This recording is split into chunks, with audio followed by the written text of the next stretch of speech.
What's up, my Destiny dudes? There is a recent update to the Zen Studio app and on the Season of the Lost pack, but not the Season of the Risen. They're still currently working on that. This is a brand new walkthrough video, so you guys can see what's going on and you can see what the updates were, as well as a quick walkthrough of how to apply some of these things while you are trying to set it up. I also review a little bit of what's been going on with the PlayStation 5, because there is an incompatibility that happens with the Cronus Zen and the PlayStation 5. So, if you guys feel like listening to me rant on about that for a little bit, watch the rest of the video. Remember that I love all you guys. Keep it Zen out there. Alright guys, this is your Cronus Zen update for Destiny Season of the Risen. It's not officially live yet, but we do have an update. So I want to show you what that update is, and we're going to walk through this together.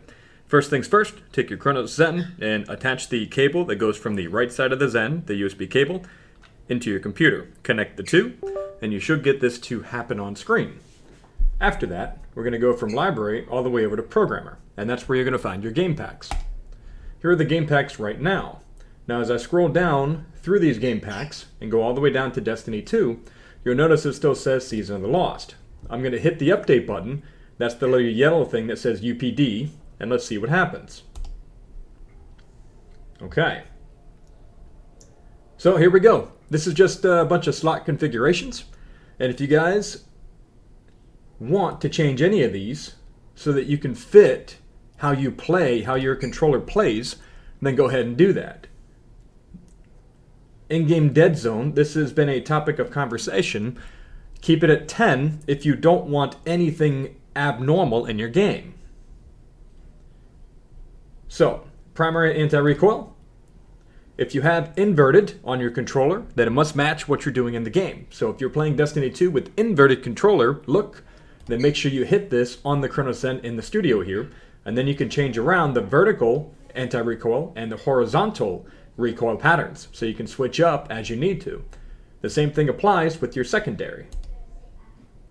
And I'm also going to put on my third dairy, or my heavy weapon, just to be super safe.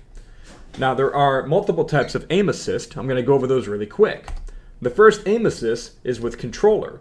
All you have to do is use this top one right here, and that is the type of aim assist that shakes your joysticks side to side.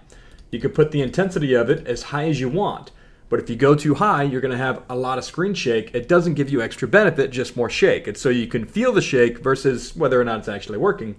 If you just turn it on, it's going to be working. So that is controller. You don't have to worry about any of these down here. There's 4 more options.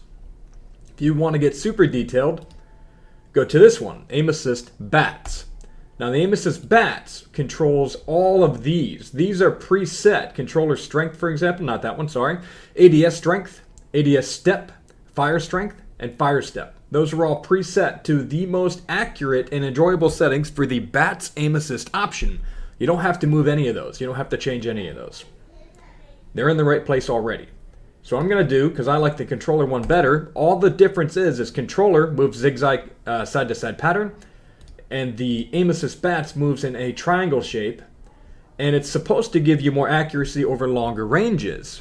But Aim Assist in-game cannot be messed with, because that's not what the Zen does, so it really is up to you. My preference is the controller, so that's the one that I'm going to use. If you enable it, which it is right there, then it is turned on and it's working. Aim down sights fine-tuning, I don't mess with that because every time I have messed with that, it's made me do some really funny things. It's effective for sniper rifles, but I don't do sniper rifles that often. It's just not my playstyle. So you guys can make a choice on that. For active primary fire mod, if you're going to use this, I highly recommend just setting up adjustable rapid fire and then leaving everything else as it is. Again, these are preset for the best possible settings for the weapons that are within Destiny. So if you wanted to use your pulse rifle, a fast-firing pulse rifle, you'd be able to do that with these settings right here just by enabling it like that. And that's all you'd have to do. The rest of these do change up things a little bit. For example, melee shot, so you'd melee and then fire one shot from a weapon. If you're a shotgunner, that might be something of a playstyle that you can get on board with. I don't recommend anything past this for the effectiveness of Destiny. At least that's just me. If you guys have found something more effective, please use that and let me know in the comment section. This would be really good for pulse rifles, like I said, and if you wanted to set up a secondary spot for your sidearm, then that's a really good combination to run. But if you wanted to use this with a fusion rifle, you'd probably have to pick this one or leave it disabled altogether. And the reason I say that is because it messes with your fusion rifle if you try to use active fire mods. It won't work. It'll just sit there trying to fire, but it'll never actually fire. So leave that one disabled, and I don't think you need anything for heavy because it's rocket launchers and machine guns, so leave that one disabled as well. Now you have a choice. Fire mod activator, on fire, or ADS and fire, or fire only. And ADS would actually block the mod. So what this does, if you fire, no matter what's happening, whatever weapon you're using, fire instantly, ADS doesn't matter. So if you're using a sidearm, then you would be firing in full auto whether you're aiming down sights or not aiming down sights, like a hip fire.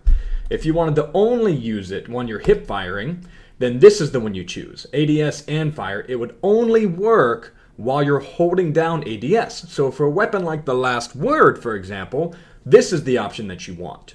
It'll fire full auto either way, but it won't mess with it too badly, and it helps with the aim assist to use it in this manner.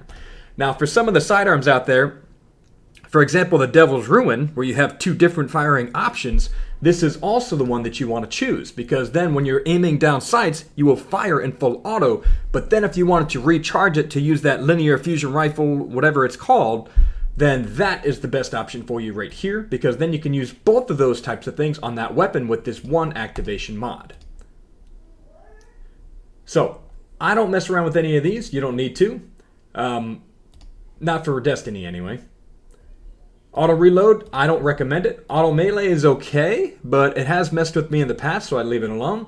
If you have issues with accessibility, then the Easy Super enabled means it is the D-pad button instead of your emote. So you can press one of your D-pads instead of using both triggers, and you'll be able to use your super in that manner, as opposed to using it by clicking on the trigger buttons of your controller. Quick swap, you know, it's up to you. Unfreeze, don't recommend it. Skate mode is okay. It's given me some grief, so I don't recommend that one either. Auto sprint is pretty cool, depending on how your playstyle is. This has been upgraded, by the way. This really works. I like this one. So if you're going to use sprint, you could definitely change up how you want your guy to move around the map. And as soon as you get out of that crouch position, he's sprinting. As soon as you stop aiming down sights, he's sprinting. If you're a hunter and you do a dodge roll, and then you move forward, he's sprinting. It's pretty effective for some of you aggressive players out there. So that's worth looking at if you are that type of player. Okay, so that is it right here for Destiny. It still has the icon, the thumbnail of Season of the Lost. They're going to change that. It's not done yet, but it's going to happen. After that, what I want you to do is hit this button right here. That's how you program your device and save it. Now we're going to see whether or not it actually saves. It should. And I'm going to show you something really quick as well regarding the PS5 version of all this. It's currently not working, and they are working through a beta to make sure they can give you guys the accessibility and the competitive edge options that you want when using your PlayStation. But at the moment, it is not compatible. No controller other than the PS5 controller is functional or compatible with the new PS5 games. Okay, so that is successful. Let's move on to this page here. So this is important to notice. It's under maintenance right now for the next version. Okay, I wanted to show you that real quick. And here's the important notation regarding the PS4 speciality support. So it's removed from PS5 version, and you need to use only your PS4 version or use remote play. Now I play on Xbox, so I'm not sure what that means, but those are the two options that you currently have if you want to use your Cronus Zen on your PS or your PlayStation. So if you did make your way over to this page, you'll see this little thing has an asterisk right there. If you were to click on that, it'll take you to this page. So here's the support for PlayStation, and it tells you exactly what you need, and it's got its notations right here, okay? So right now, PS5 games, specifically Destiny after the update, Vanguard, and a few others, are not going to be working with your PlayStation because of the limited capacity, the functionality on those controllers being specific for the PlayStation only. No older controllers are being supported anymore. That's a choice that Sony made, and, that's their prerogative. Okay.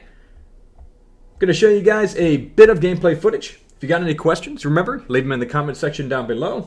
Remember to keep it Zen out there, my dudes.